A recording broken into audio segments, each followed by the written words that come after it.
요한복음 5장 19절에서 30절까지 말씀 보겠습니다. 그러므로 예수께서 그들에게 이르시되 내가 진실로 너희에게 이르노니 아들이 아버지께서 하시는 일을 보지 않고는 아무것도 스스로 할 수 없나니 아버지께서 행하시는 그것을 아들도 그와 같이 행하느니라. 아버지께서 아들을 사랑하사 자기가 행하시는 것을 다 아들에게 보이시고 또 그보다 더 큰 일을 보이사 너희로 놀랍게 여기게 하시리라.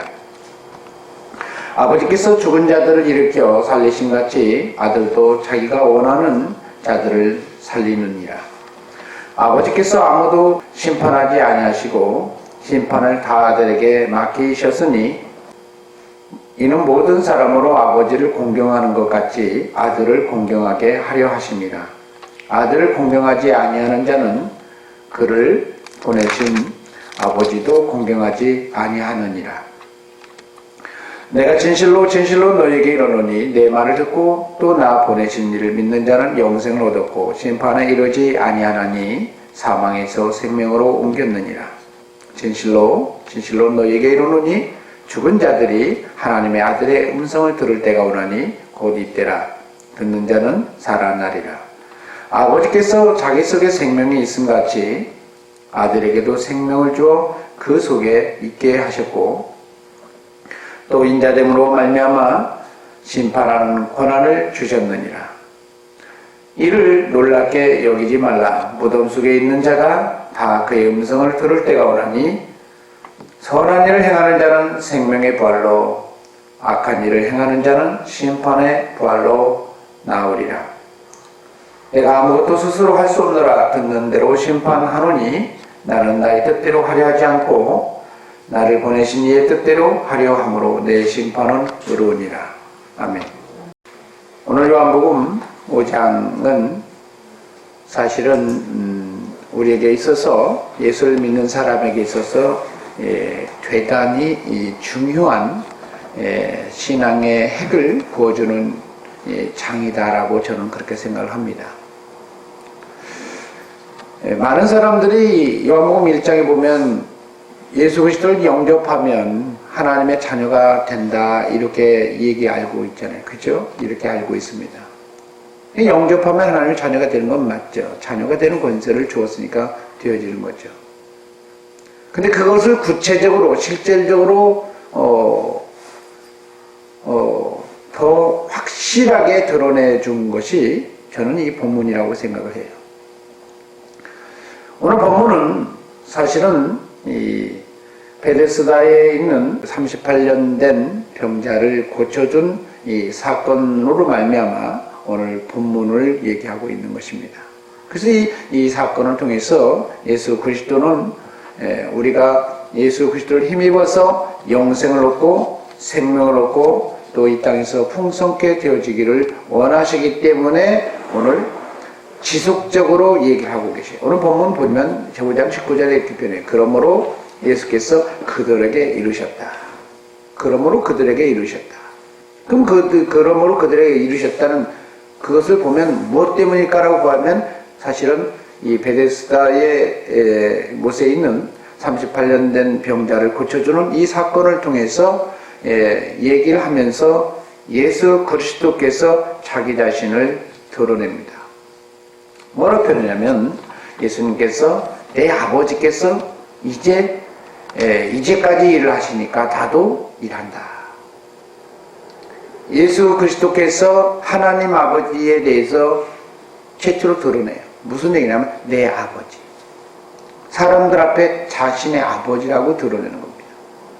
이것 때문에 굉장히 문제가 되어졌어요. 이스라엘 사람들에게 있어서는, 유대인에게 있어서는 문제가 된 거예요. 왜요? 하나님을 아버지라고 부른다는 거예요. 한 번도 그렇게 하나님을 아버지라고 부른 사람이 없었거든요.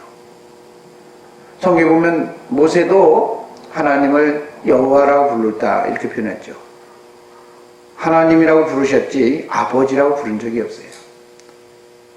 아버지라고 불렀다는 얘기는 그러면 누구예요? 자기는 아들이란 얘기죠. 아버지가 있다는 얘기는 그러면 아들이란 얘기죠. 딸도 물론 아버지라 부르죠. 그러니까 자녀라는 얘기입니다. 그러니까 이 사람인 주제에 하나님을 아버지라 부르면 그러면 어떻게 돼요? 이해가 안 가는 거죠. 사람들 보기에는 신의 아들이 아닌데, 사람들 보기에는 요셉의 아들인데 자기 자신을 하나님 아들로 얘기한다는 거예요. 구약 성경에 기름 부음 받은 사람 중에 자녀로서, 이 하나님의 자녀로서 기름 부은 사람이 있었나요? 왕이라고 해도 문제가 되지 않았을 것입니다. 유대인의 왕이라고 해도 문제가 되지 않았어요. 왜요? 왕도 기름 부음 받으면 왕으로서 존재했으니까요. 선지자라고 해도 문제가 되지 않았어요. 제사장이라고 해도 조금 그것까지는 아마 감당했을 거예요. 왜요? 세상에 좀 또라이 같은 사람이 참 많으니까. 그렇잖아요. 예수님은 제사장은 사람들 보기에는 아닌 것 같아도 예수님 제사장은 지 혼자 짓거리인가 보다 이렇게 생각하니까 그 정도까지는 사람들이 뭐라고 해요? 받아들일 수가 있어요. 왜? 성경에 보면 제사장이라는 사람은 성경에 보면 아론의 후손만 제사장이 되는 걸로 생각하잖아요. 그러나 아론의 후손이 아닌 사람이 제사장 역할을 하는 사람이 있었잖아요. 그게 누구예요? 사무엘이잖아요. 이미 하나님께서는 혈통으로만 이어가는 게 아니라 영적인 하나님의 세우시는 그 사역자가 되어지도록 하기 위해서 사무엘이라는 사람들에서 이미 가능성을 열어두었고 예수 그리스도를 통해서 얘기하고 있는 것입니다. 그래서 사람들 보기에는 예수님이 선지자라고 해도 왕이라고 해도 유대인 왕으로 나심이라고 이렇게 표현했으니까 왕으로도 이렇게 뭐 받아들일 수도 있겠죠. 제사장은 받아들일 수 있겠죠. 그런데 받아들일 수 없는 게 한 가지가 있어요. 하나님의 아들이라는 거예요. 그러니까 이것 때문에 18절에 보니까 유대인들이 이로 말미암아 예수 그리스도를 죽이고자 했다는 거예요. 왜요? 안식일도 범하는 것도 그래도 참아주는데 하나님을 아버지라고 부른다는 거예요. 자기 친아버지. 이런 신성모독이 어딨냐 이거예요. 신성모독이. 그렇잖아요. 그러니까 문제가 되는 거예요. 그런데 예수님이 이걸 하나님이 친아버지라는 걸 드러내는 걸 문제가 된다는 걸 드러내면 문제가 된다는 걸 모르셨을까요? 알고 계셨어요. 문제가 되어도 어쩔 수 없이 알아야만 되기 때문에 예수 그리스도는 알려주는 겁니다. 예수 그리스도를 통해서 우리가 한 몸이 되어야 하나님의 자녀가 되어지기 때문에 예수님이 하나님의 아들이라는 걸 알아야 우리도 영접하면 하나님의 자녀라는 걸 인식하기 이게 성립이 되니까요. 예수님이 사람들이 말씀을 안 해도 자녀잖아요. 하나님의 아들이잖아요. 그런데 그걸 인정하지 않고 그냥 예수만 영접하게 하고 살게 되면 사람들이 어떻게 살겠어요? 예수 그리스도를 영접한 사람들은 하나님을 아버지라 부르지 못하고 그냥 하나님이라 이렇게 부르는 거죠. 아버지라고 부르는 얘기는 무슨 얘기냐? 하나님을 가까이 하라는 얘기죠. 가까이 지내고 싶어서 더 친근감 있고 더 가족관계를 더 친밀감을 유지하기 위해서 하나님이 우리에게 허락하신 그 길인 거예요. 오늘 성경 보면 이렇게 표현합니다. 베데스다 연못에 있는 그 사람을 향해서 예수님께서 자기 자신을 드러내면서 사람들한테 나는 하나님을 아버지로 나는 받아들이고 있고 하나님도 나를 아버지로 인식하고 있다. 이게 무엇보다도 중요한 것입니다. 그러면서 오늘 보면 이렇게 표현해요. 심지어 내가 진실로 너희에게 이르노니 아들은 아버지께서 하시는 일을 보지 않고는 아무것도 스스로 하지 않는다는 거예요. 아버지를 보고 지금 자기가 일을 한대요. 사람들 보기에 무슨 생각이 들까요? 사람들 보기에 예수님은 정신병자이거나 또라이죠. 하나님을 본 사람도 없는데 자기만 보인다는 거예요. 아무도 본 적이 없는데 자기만 하나님이 보인다는 거예요. 그러면서 자기를 신적인 권위로서 하나님의 신이다. 하나님이라는 건 뭐예요? 하나님이 신이잖아요. 자기를 신이다 이렇게 드러내는 거예요. 얼마나 불편하겠어요. 그런데 주님은 불편해도 사람들한테 계시를 해요. 왜요? 그게 중요하니까요. 예수 그리스도께서는 뭐라고 표현하냐면 이렇게 표현한 거예요. 나는 아버지께서 하시는 일을 보지 않고는 아무것도 하지 않는다. 할 수 없다라고 하지 않는다라고 표현한 게 아니라 19절 이렇게 표현해요. 진실로 너에게로는 아들이 아버지께서 하시는 일을 보지 않고는 아무것도 스스로 하지 않는다가 아니라 할 수 없다. 이 얘기는 무슨 얘기냐면요, 아버지가 일하지 않는 부분은 나는 일하지 않는다는 거예요. 아버지가 하지 않은, 아버지 안에서만 하는 것이지 아버지 밖에서는 하지 않는다는 거 처음부터 이렇게 우리에게 뭘요? 계시를 해요. 여러분, 수고하고 무거운 짐진 자들아 다 내가 너희를 쉬게 하리라, 내가 너를 도와주리라, 이렇게 표현하잖아요. 그러면서 예수님이 요청하는 게 두 가지잖아요. 첫 번째가 예수님께서 뭐라고 말씀하셨어요? 나의 멍에를 메고, 두 번째, 내게 배우라. 예수님이 어떻게 사는지를 우리에게 가르쳐주고 있는 것입니다. 어떻게 사셨어요? 아버지가 하시는 그 영역 안에서 산다.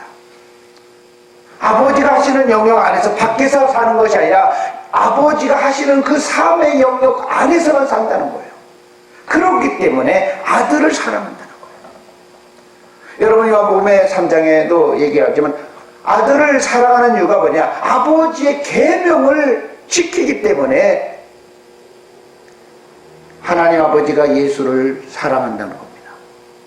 여러분, 우리 하나님 아버지가 예수 그리스도를 사랑하신 것처럼 예수 그리스도도 우리를 사랑하고 사람들을 향해서 생명을 얻고 풍성케 하고 또 우리가 행복을 누리도록 하기 위해서 오늘 길을 제시해 주시는데, 오늘 예수 그리스도도 아버지처럼 나도 일할 거다라고 얘기합니다. 이렇게 표현해요. 여러분, 오늘 성경 보세요. 21절부터 22절 좀 이렇게 볼까요? 아버지께서 죽은 자들을 일으켜 살리신 같이 아들도 자기가 원하는 자들을 살린대요. 그런데 그 비결이 뭡니까? 22절을 보면 이렇게 표현해요. 아버지께서 아무도 심판하지 아니하시고 심판을 다 아들에게 맡겼다는 것인데, 여러분, 이유가 뭘까요? 하나님 아버지가 예수 그리스도를 살려주시잖아요. 나중에 십자가에 지셔서 죽게 되시는데도 생명을 살리게 허락하시잖아요. 그렇죠? 그런데 아들 자신도 그렇게 회복되어지는 그 비결이 뭘까? 그러면 하나님이 사랑을 줬는데 아들 자신도 자기를 사랑하는 사람에게 그렇게 행하겠다고 얘기하는 것입니다. 23절에 이렇게 표현해요. 이는 모든 사람으로 아버지를 공경하는 것 같이 아들을 공경하게 하리 하심이라, 이렇게 표현해요. 그래서 아들을 공경하지 아니한 자는 그를 보내신 아버지를 공경하지 아니하고, 결국은 무슨 얘기예요? 우리가 예수님을 공경하지 않으면 예수님을 공경하지 않는 것이고, 그 다음에 하나님 아버지를 공경하지 않는 것이 되어지지만, 예수 그리스도처럼 아버지 안에서 살면 우리는 어떻게 해요? 우리는 아버지 안에 사는 것보다 더 먼저 우선은 예수님 안에 사는 거잖아요. 예수님 안에 살게 되어지면 예수 그리스도는 살려주겠다고 얘기하는 것입니다. 회복시켜주겠다는 거예요. 그러면 언제 회복시켜줄까요? 여러분, 우리가 언제 하나님의 아들 예수 그리스도로 말미암아 우리의 삶이 회복될 거라고 생각하게 됩니까? 많은 사람들이 무슨 생각하냐? 먼 훗날 마지막 때에 살 거라 이렇게 생각을 합니다. 근데 여러분, 성경 잘 보세요. 오늘 본문에 보면 25절에 이렇게 표현해요. 25절 다 같이 한번 볼까요? 진실로 너에게로 오노니 죽은 자들이 하나님의 아들의 음성을 들을 때가 오나니, 곧 언제? 이때요. 지금이라는 거. 하나님 아버지의 아들의 음성을 들을 때가 오나니 바로 지금이라는 거. 그러면서 여러분, 성경에 보면 28절 놀랍게 여기지 말라. 무덤 속에 있는 자가 다 그의 음성을 들을 때가 온다. 그게 언제예요? 바로 아까 이때라고 했잖아요.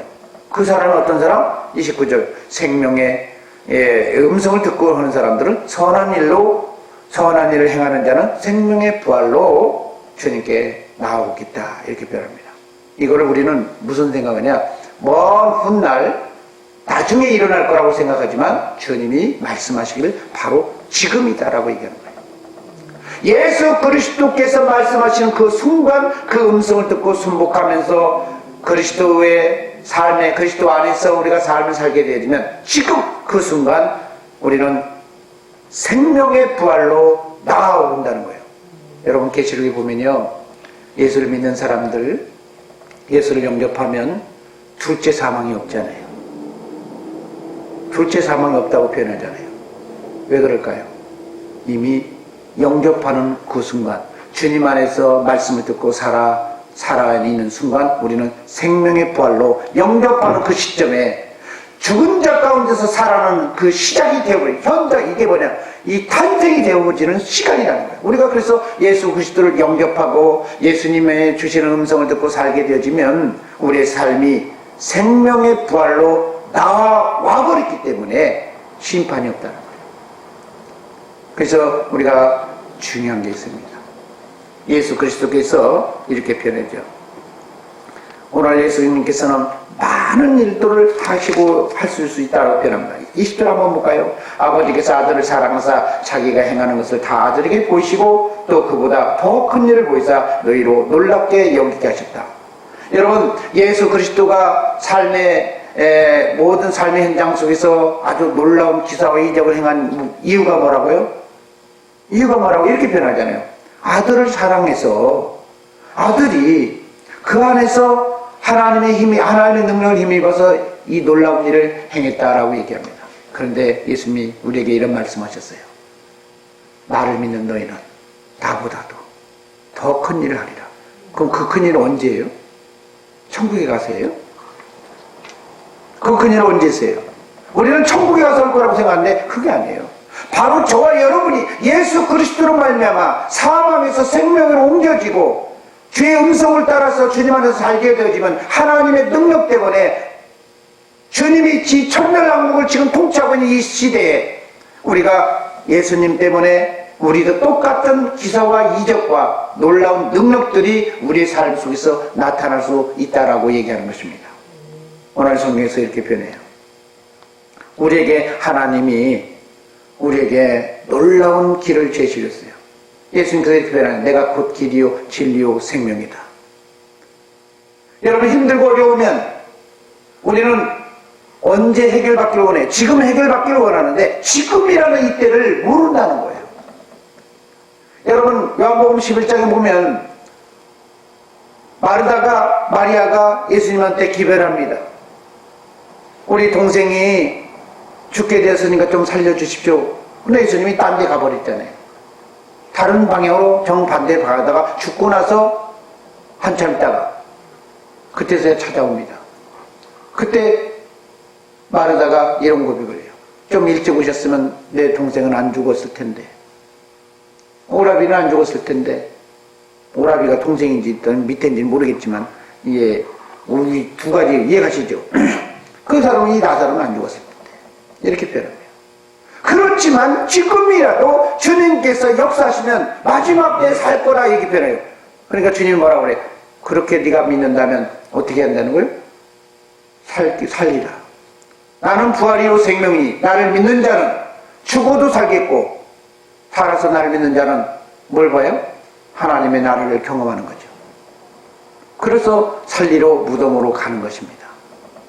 근데 우리의 생각은 언제라고 생각해요? 마지막 날, 원혼 날, 그렇게 얘기하잖아요.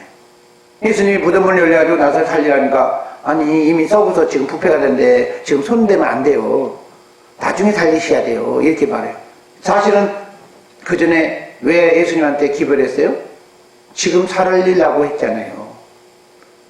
근데 어떻게 했어요? 주님이 말씀은 어떻게 해요? 지금 산다라고 얘기합니다. 오늘 본문도 그런 얘기예요. 무덤 속에 있는 자가 누구예요? 바로 저와 여러분이에요. 베드로 서신에 보면 여러분 오래 참으셔서, 예수님께서 노아의 방주 때 오래 참으셔서 그 옥에 갇혀있는 사람들에게 전도하라고 이 땅에 오셨다는 거예요.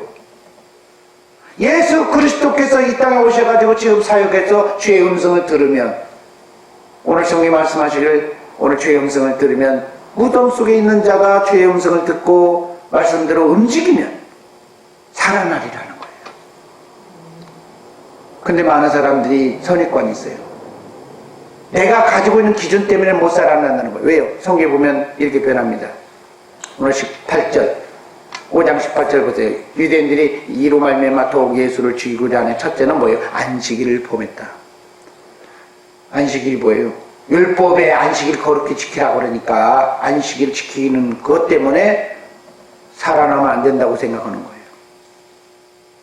여러분, 주님의 말씀은 세상에 율법적으로 의문의 율법, 의문의 율법, 이렇게 자유케 하지 못하는 그런 율법이 이런 삶에, 우리 삶에 주장되어지고 우리의 기준이 우리 삶에 주장돼서 우리에 매여 있다라면 주의 음성의 역사에도 우리는 아직 때가 아니니까 한참 있다 일어나야 돼, 이런 생각을 가질 줄 몰라요. 아까 마르다처럼 나중에 살아나야지. 그러나 오늘 주님은 이렇게 말합니다. 세상에 갇혀있지 말라는 거예요. 세상에 매여있지 말라는 거예요. 오늘 주님은 안식일에도 아버지가 일하시면 일을 해라는 거예요. 내 상황이 말이 안 되어져도, 내 상황이 현실적으로 이해가 되지 아니할지라도 오늘 아버지께서 원하시면 믿고 그것을 받아들여 보라는 거예요. 죽은 자가 어떻게 주의 음성을 듣습니까? 죽은 자가 어떻게 음성을 들어요? 죽은 건 끝난 거지. 그런데 죽은 자일지라도 음성을 듣고 순종하고 움직이면 살아난다는 거예요. 여러분, 38년 된 병자가 왜 못 벗어났을까요? 38년 동안 매여 있었던 거예요. 자기의 관념과 율법과 이런 것에 매여 있었던 거예요. 그런데 주님께서 말씀하셨잖아요. 오늘 네 자리를 들고 일어나 걸어가라는 거예요. 안식일날 어떻게 했어요? 안식일 때문에 가면 안 돼요. 이러면 그 사람 어떻게 돼요? 끝난 거죠. 여러분, 나사로 살릴 적에도 무덤문을 열리라고 주님께서 열으라고 하면 갖다 하면 어떻게 돼요? 열어야지요. 말이 되든 안 되든. 여러분, 성경에 말씀한 거예요. 성경을 요한복음 2장에도 가나 혼인잔치에도 결례를 행하는 그 항아리에 물을 갖다가 놔서 갖다 주라고 해도 말 되어지지 않아도 갖다 주면 주의 말씀에 순종하면 놀라운 일이 벌어지는 것처럼 내 생각, 내 관념, 이런 상황이 안 된다고 생각되어질지라도 주님께서, 아버지께서 우리에게 주시는 그 마음이면 해보라는 거예요. 우리에게는 길이 있는 것입니다. 우리에게는 길이 있어요. 누구요? 살아계신 예수님, 도우시는 성령님, 세상을 주관하시는 하나님 아버지가 있어요. 그 하나님 아버지가 오늘 저와 여러분을 향해서 마음을 통해서, 생각을 통해서 주시면 그것에 움직여 보라는 겁니다. 오늘 주님께서 말씀하셨어요. 주님께서도 그렇게 일을 하신다는 거예요. 그러면서 오늘 성경 말씀하시기를, 이렇게 많은 일을 행하는 것은 놀랍게 여기지 말라라고 얘기할 때 다른 데서는 뭐라고 했냐? 너희들도 나보다 더 큰 일도 하겠다라고 얘기하는 겁니다. 우리가 스스로 할 수 있는 게 아니에요. 주님이 주시는 그 삶의 영역 속에서 우리가 행하면 하나님의 놀라운 일들을 우리가 이 땅에서 하나님의 아들로서 삶을 능력인대로 살 수 있다라고 얘기하는 것입니다. 여러분, 22절 한번 볼까요? 아버지께서 아들을 심판하지 아니하고 심판을 다 아들에게 맡기셨다. 그럼 아들에게 심판하라고 지금 권세를 줬을까요? 여러분, 예수님께서 어떻게 말씀하셨어요? 아버지께서 행하는 모습을 보지 않고는 나도 아무것도 할 수 없어. 아버지가 심판 안 하면 나는 심판해야 돼, 안 해야 돼? 아버지께서, 여러분 19절 보세요. 내가 진실로 너에게 이르노니 아들이 아버지께서 하시는 일을 보지 않고는 아무것도 스스로 할 수 없다. 근데 그 아버지께서 세상을 향해서 심판하지 않고 아들에게 맡겨버렸대요. 그러면 아들은 이 땅에서 심판해야 돼요, 안 해야 돼요? 논리적으로 아들도 안 한다는 거예요. 왜 그런데 심판의 권세를 왜 하나님께서 우리에게 보여줬을까요? 여러분, 심판의 권세는 심판을 받을 자, 그것을 심판하는 거예요. 여러분, 그래서 요한복음 5장 이후에 보면 고소하고 참소하는 것이 있는데 그게 누굴까요? 45절 한번 보시기 바랍니다. 내가 너희를 아버지께 고발할까 생각하지 말라. 심판하니까 고발하고 죽여버리고 살릴 거라 생각하는데, 고발하는 이는 누구다? 너희가 바라는 모세라고 표현한 것은 사실은 모세 사람 얘기는 모세가 가르치는 율법을 얘기하는 겁니다. 우리가 삶의 영역 속에서 살아날 수 없는 이유가 뭘까요? 율법에 갇혀 있다는 거예요. 생각에 갇혀 있다는 거예요. 이 생각에 갇혀 있으면 결단코 하나님의 나라를 경험할 수 없고 지금 이 시간에 생명의 부활로 나아오지 못하는 겁니다. 지금 생명의 부활로 참여하지 못하면 둘째 사망이 있어요. 심판의 그날에 우리가 생명의 부활로 지금 참여하지 못했으면 나중에 하나님 심판 때는 진짜로 우리가 심판을 받는 겁니다. 지금 우리가 이 순간, 이 살아있는 이 시간대에 주의 말씀으로 이 땅에서 천국을 경험하면서 하나님 나라를 소유해야 되는 것입니다. 여러분 오늘 성경에 보세요. 26절에 아버지께서 자기 속에 생명이 있음같이 아들에게도 생명을 줘 그 속에 있게 하셨다. 그럼 아들도 우리가 예수 그리스도를 영접하면 우리 안에서도 생명도 얻고 우리가 소망이 되어졌던 그것으로 말미암아 삶의 회복도 되어지고 이렇게 누려지기를 원하는 거예요. 우리가 예수 그리스도를 영접하는 자 곧 그 이름을 믿는 자에게는 하나님의 자녀가 되는 권세를 주셨다. 그러니까 자녀를 주는 권세가 주셨대. 이거 지식만 알라고 하는 것이 아니라는 거예요. 이 땅에서도 이제는 자녀로서 하나님의 자녀로서 이제는 세상을 다스리고 관리하고 정복하면서 이제는 세상에 타협하지 않고 세상을 승리하는 저와 여러분 되어지기를 소망하고 있다는 것입니다. 이제 이길 수 있어요. 예수님이 계시잖아요. 우리가 주님의 몸이 된 우리 지체들 교회가 된 한 몸이 있잖아요. 합심해서 한 몸이 돼서 함께 해결해 나가면 우리는 이 땅에서 이제 더 이상 무덤 속에서 사는 삶이 아니라 음부의 속에서 사는 삶이 아니라 하나님의 나라, 하나님의 자녀로서 회복할 수 있고 자녀로서 살 수 있다는 것입니다. 오늘 선한 일을 행함으로 인해서 오늘 그 놀라운 능력을 경험하기를 원합니다. 근데 선한 일이라고 하니까 많은 사람들이 윤리 도덕적으로 착한 일이라고 생각해요. 전혀 그런 게 아닙니다. 성경 보면 마태복음, 마가복음, 누가복음에 보면 어떤 사람이 예수님께 찾아와서 선한 선생님이요 어떻게 하면 내가 영생을 얻을 수 있습니까? 라고 얘기할 때 거기서 예수 그리스도께서는 우리에게 선에 대한 기준을 말씀해 주셨어요. 이 선이라는 게 뭐냐? 하나님 한 분 외에는 선하지 않다. 예수님도 선하지 않다라고 심지어 이렇게까지 얘기해요. 하나님 한 분 외에는 선하지 않다. 그러면 하나님의 일을 하는 거예요. 하나님의 일을 하는 게 뭐예요? 선한 일이란 건 하나님의 일을 하는 것이잖아요. 하나님의 일이 뭐예요? 예수 그리스도를 힘입어서 우리가 세상에서 살고 음성에 순복하면서 세상을 다스리고 관리하고 정복하면 그 사람은 뭐 하는 사람? 생명의 부활로 지금 경험하게 될 거라는 겁니다. 오늘 저와 여러분이 예수님을 영접해서 예수 그리스도의 음성을 듣고 순복함으로 인해서 이 땅에서 이 천국을 이제 저와 여러분이 닮은 삶의 현장 속에서도 누리기를 소망합니다.